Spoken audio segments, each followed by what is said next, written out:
Hey everybody, it's Chris Widener, Waldo Waldman. I am the founder of 12 Coaches and excited to have some great coaches on board, one of which, very good friend of mine, Lieutenant Colonel Rob Waldo Waldman, who is your leadership and teamwork coach.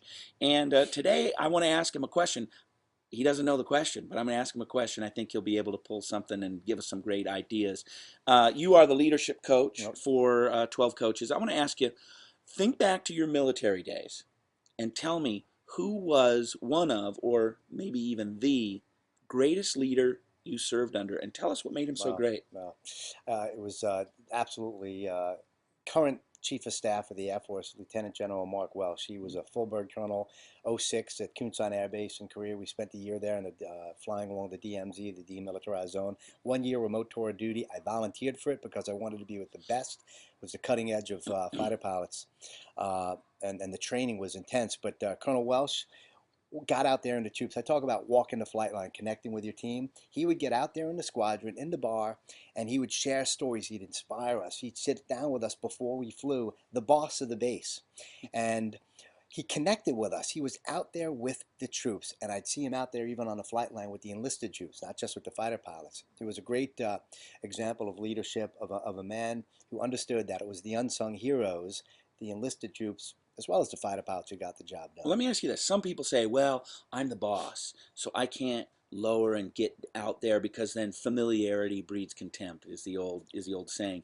Did you ever feel like that? Now the military is a little bit different because you're forced to respect and work for the Sure, people who have sure. higher rank, but it sounds like you felt like him being out there with you even in the day-to-day situations Mm. actually caused you to have greater respect as opposed to that sense of familiarity.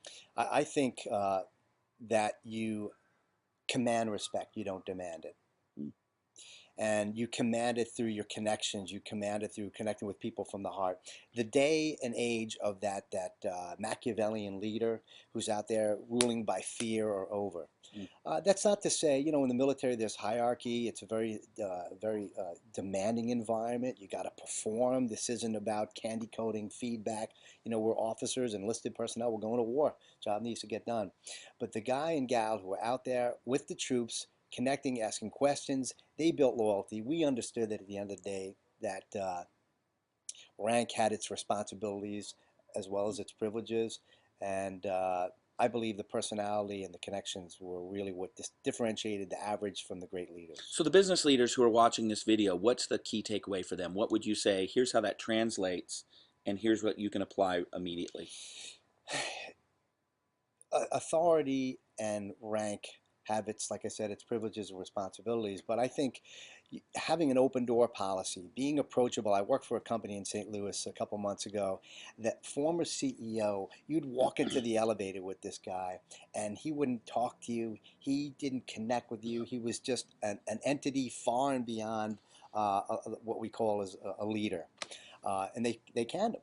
And the new leader now brought me in there because she really wanted to inspire this culture of collaboration, culture of trust, and it comes from the top down. If you're not connecting with your people, if you're not out there getting your hands dirty, dealing with the average Joes and Joannes of your company, the proletariat, so to speak, Mm. then the upper echelon aren't going to be rewarded or be able to get the job done as well. They're watching you. As George Patton once said, you're always on parade.